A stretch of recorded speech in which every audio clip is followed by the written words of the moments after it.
Kung may plano kayong pumunta ng Japan ngayong 2026, narito ang mga dapat nyong malaman tungkol sa paraan at mga requirements sa pagkuha ng Japan visa.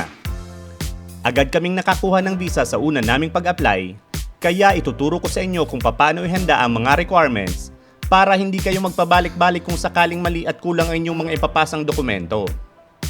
Tapusing panoorin itong video dahil sasagutin natin ang mga madalas na katanungan sa pagkuha ng Japan visa, katulad nung kung papaano kapag walang income tax return or certificate of employment at marami pang iba. Pero bago tayo pumunta sa mga requirements, alamin muna natin ang dalawang uri ng Japan visa na pwede nyong applyan. Ang una ay ang single entry visa kung saan pwede kang pumunta ng Japan at meron itong 90 days o 3 months na validity at pwede kang magstay sa loob ng di lalagpas sa 15 araw. Ang pangalawa ay ang multiple entry visa kung saan pwede ka namang magpabalik-balik sa Japan sa loob ng 5 taon at pwede kang magstay ng hanggang 30 araw. Sa pagkuha ng Japan visa, meron kang dalawang pwedeng pagpilian kung saan ka mag-a-apply. Ang una ay sa VFS Global, kung saan ikaw mismo ang magbubook ng appointment. Ang kagandahan kung sa VFS Global ka kukuha ay libre ito para sa ating mga Pilipino, pero may babayaran kang 520 pesos bilang service fee sa bawat aplikante. Ang disadvantage naman sa VFS Global ay halos laging punuan ng mga schedule, kaya kailangan mong magtiyaga at mag-abang para makakuha ng slot. Nakadepende pa yan sa mababakante, kaya kung halimbawa 2 o mas marami kayong mag-a-apply, maaring mas tumagal at mahirapan kayong makapag-book ng appointment talo kapag peak season. Ang pangalawa naman ay sa mga travel agencies, pero mas mahal ng triple o higit pa ang bayad kumpara sa VFS Global.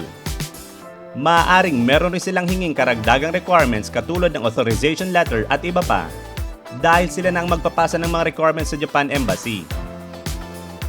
Ang kagandahan naman sa mga travel agencies ay wala ka nang masyadong gagawin pa matapos may pasa ang mga requirements at magbayad, dahil sila nang mag-aasikaso sa inyong application.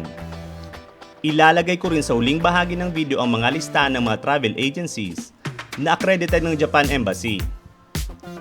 Pagdating naman sa mga requirements, ang pinakauna syempre ay ang passport na hindi pa mag-expire sa loob ng 6 na buwan at dapat ay meron pa itong at least 2 blank pages dahil sa isang pahina ididikit ang visa.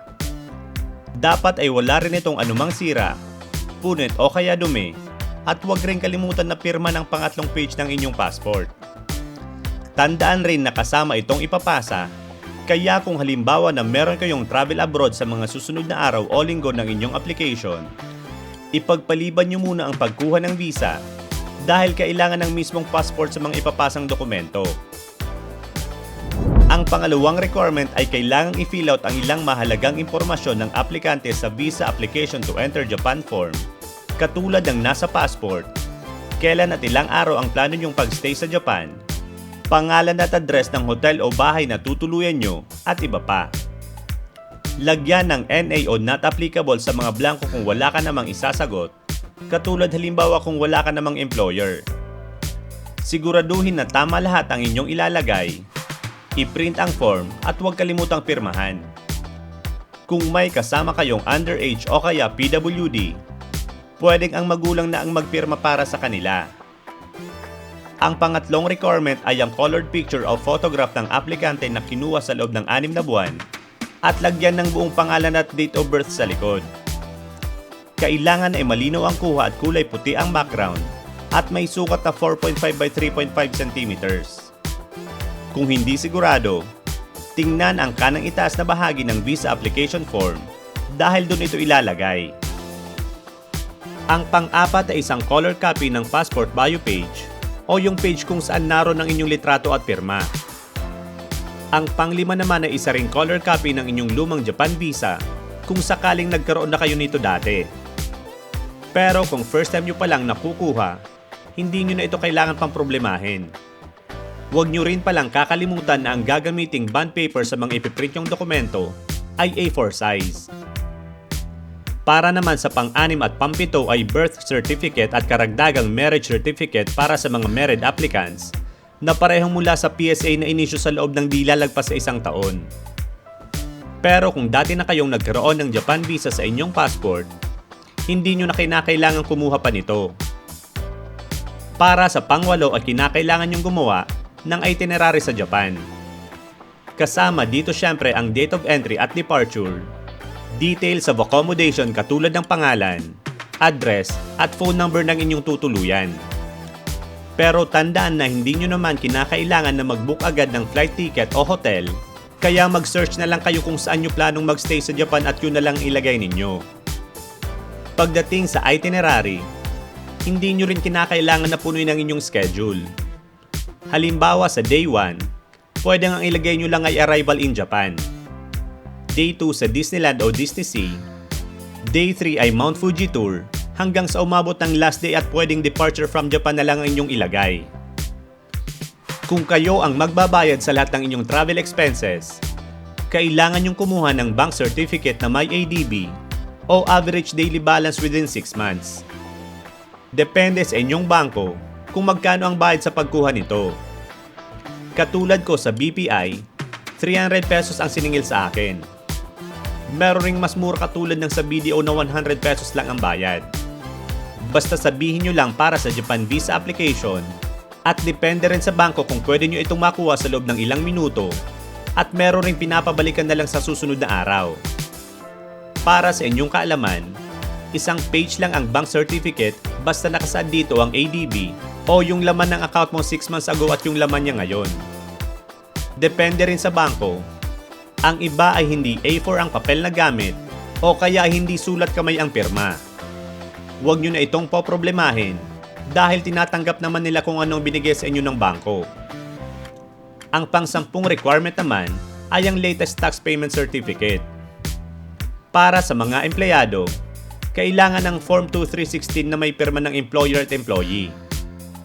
Para naman sa mga business owners, kailangan ng proof of actual payment of tax bilang karagdagan sa BIR Tax Payment Certificate Form. Ang pang-11 ay ang Certificate of Employment o COE, kung saan dapat ay nakalagay kung gaano ka nakatagal na nagtatrabaho sa inyong pinapasukan, ang inyong sahod at posisyon, contact number at pangalan ng certifier at dapat ay pirmado ito.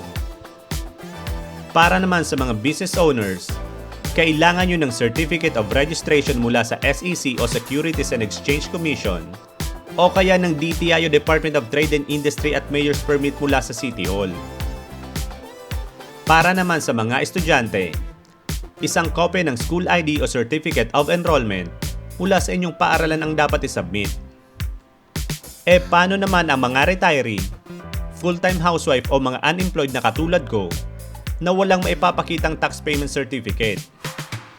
Kailangan lang gumawa ng explanation letter kung saan ilalagay mo ang rason kung bakit wala ka nito.